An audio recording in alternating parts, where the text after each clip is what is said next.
Hi, mobile forensics సెషన్కి మీకు స్వాగతం. ఇక్కడ మనము మొబైల్ పరికరాల్లో దాచిన రహస్యాలను ఎలా ఆవిష్కరించాలో చర్చించుకుందాం. ఈ సెషన్లో మనము క్రింద ఇవ్వబడిన అంశాలను గురించి చర్చిద్దాం. 1. మొబైల్ ఫోరెన్సిక్స్ అంటే ఏమిటి? 2. మొబైల్ ఫోరెన్సిక్స్ కు ఉదాహరణ ఏమిటి? 3. మొబైల్ ఫోరెన్సిక్స్ ఎందుకు ముఖ్యమైనది? 4. మొబైల్ ఫోరెన్సిక్స్ ప్రక్రియలో దశలు ఏమిటి? 5. మొబైల్ పరికరం ఫోరెన్సిక్స్ సాధనాలు మరియు సాంకేతికతలు. 6. మొబైల్ పరికరం ఫోరెన్సిక్స్ యొక్క వ్యాపారం మరియు ఉపయోగాలు ఏమిటి? 7. మొబైల్ పరికరం ఫోరెన్సిక్స్ యొక్క లాభాలు మరియు సవాళ్లు ఏమిటి? చివరగా ముగింపు. మొదట మనము మొబైల్ ఫోరెన్సిక్స్ అంటే ఏమిటి అనేదాని గురించి చర్చిద్దాం.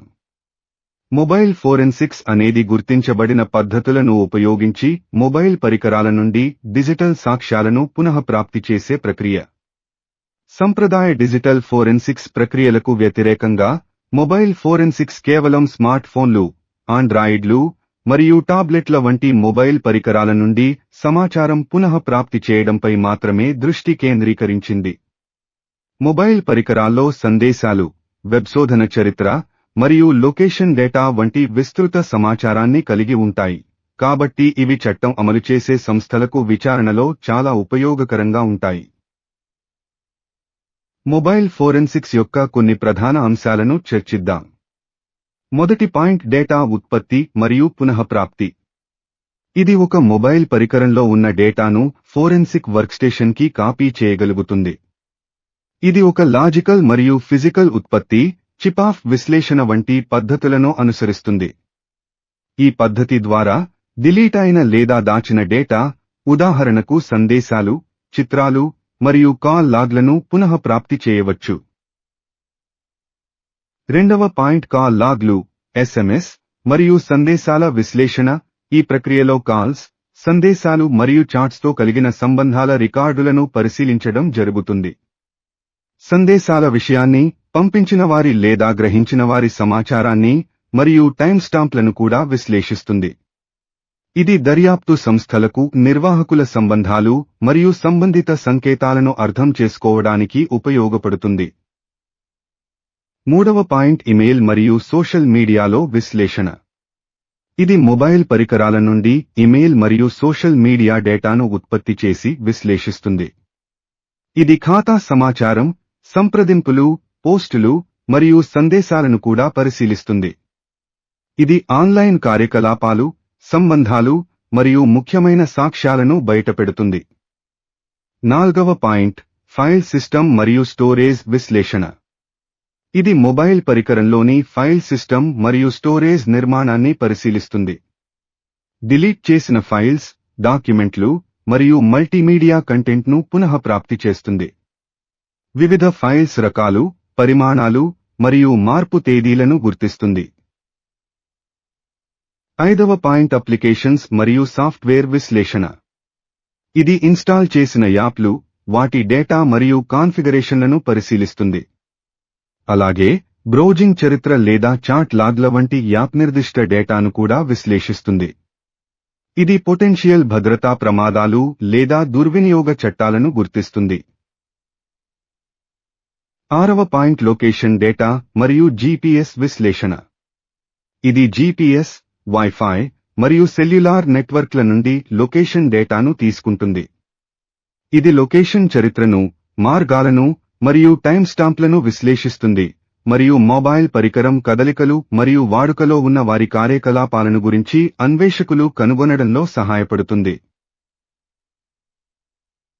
చివరి పాయింట్ నెట్వర్క్ మరియు కమ్యూనికేషన్ విశ్లేషణ. ఇది నెట్వర్క్ కనెక్షన్లు, వైఫై మరియు సెల్యులార్ డేటాను పరిశీలిస్తుంది. అలాగే HTTP, FTP మరియు SSH వంటి కమ్యూనికేషన్ ప్రోటోకాల్లను విశ్లేషిస్తుంది. ఇది సాధ్యమైన భద్రతా లోపాలు మరియు డేటా లీక్లను గుర్తిస్తుంది. ఇప్పుడు మనం మొబైల్ ఫోరెన్సిక్స్ లోని ఒక ఉదాహరణ గురించి చర్చిద్దాం. సంఘటనల పూర్తి చిత్రాన్ని పొందడానికి అనేక పరికరాల మధ్య కార్యకలాపాలను అనుసరించాలి. ఉదాహరణకు ఒక హ్యాకర్ బలహీనమైన పరికరాన్ని ఉపయోగించి నెట్వర్క్లోకి ప్రవేశించడానికి మరియు ఇతర మరింత సున్నితమైన పరికరాలకు స్ప్రెడ్ అవ్వడానికి సహాయపడవచ్చు. దర్యాప్తుదారులు ఈ పరికరాలు ఎలా పనిచేస్తాయో మరియు అవి పరస్పరం ఎలా కలుసుకుంటాయో తెలుసుకోవాలి, తద్వారా సంఘటనల ప్రోగ్రెస్ ని సరిగ్గా అంచనా వేయగలుగుతారు. ఇప్పుడు మనం మొబైల్ ఫోరెన్సిక్స్ యొక్క ప్రాముఖ్యత ఏమిటో చర్చిద్దాం.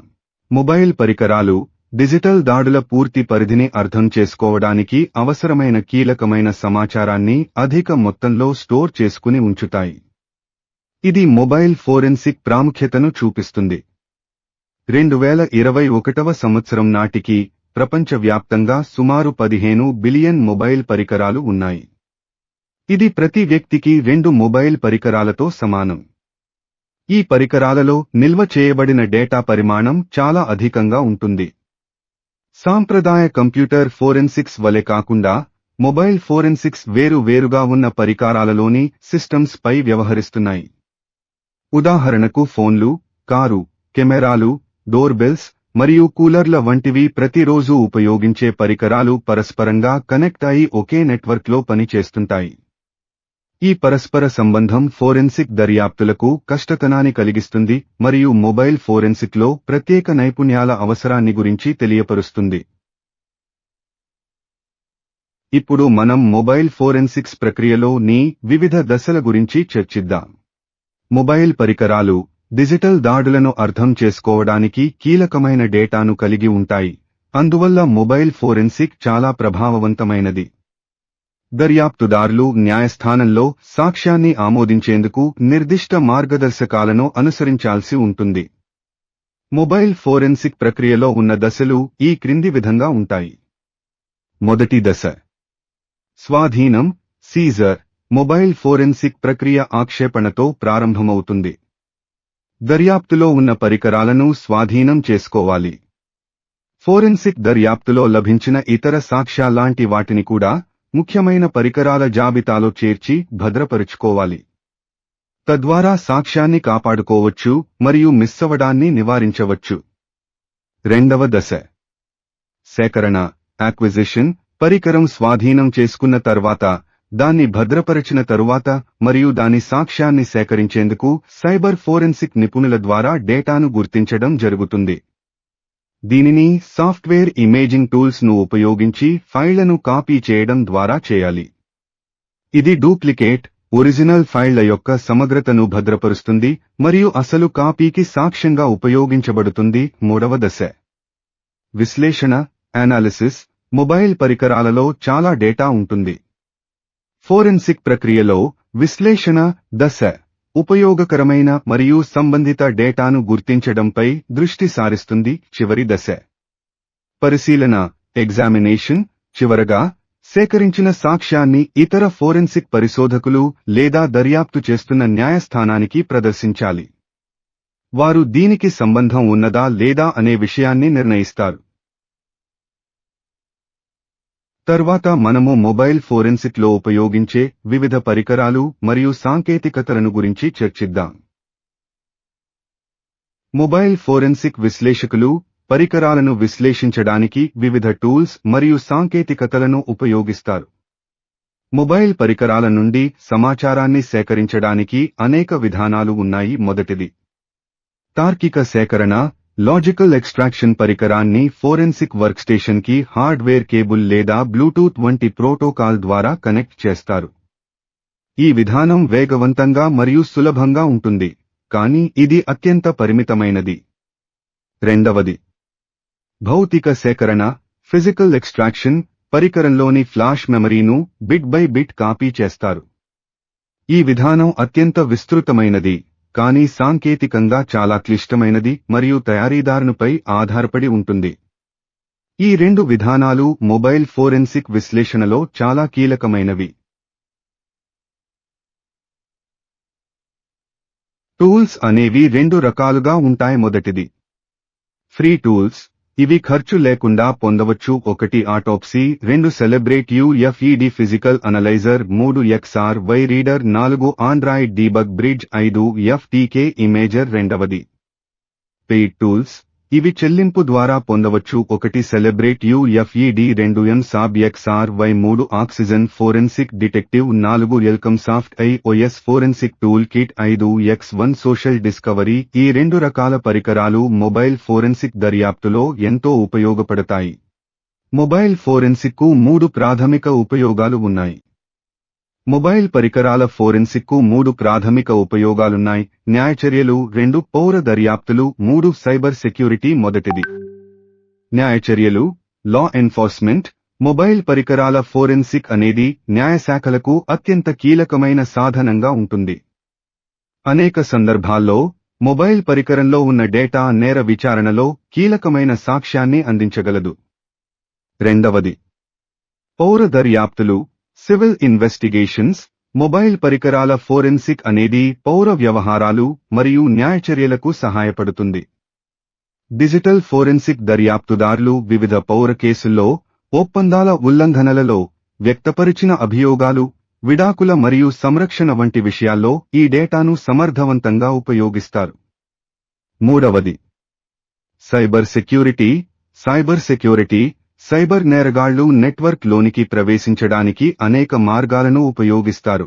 అందులో మొబైల్ పరికరాలు కూడా ఉన్నాయి. ఫోరెన్సిక్ దర్యాప్తుదారులు మొబైల్ పరికరాల ఫోరెన్సిక్ను ఉపయోగించి దాడిని పునర్నిర్మించగలరు మరియు దుష్ట చర్యలు ఎలా సెక్యూరిటీ భద్రతలను దుర్వినియోగం చేస్తున్నాయో అర్థం చేసుకోవడానికి సహాయపడతాయి. తరువాత మనము మొబైల్ పరికరాల ఫోరెన్సిక్ యొక్క లాభాలు మరియు సవాళ్లను చర్చిద్దాం. మొబైల్ పరికరాల ఫోరెన్సిక్ యొక్క లాభాలు విస్తృతంగా ఉన్నాయి. మొబైల్ పరికరాల ఫోరెన్సిక్ సాధారణంగా పరికరంలో నుంచి తొలగించబడిన లేదా దాచిన సమాచారాన్ని తిరిగి పొందగలదు. ఇది దర్యాప్తులో కీలకమైన సాక్ష్యాన్ని అందిస్తుంది.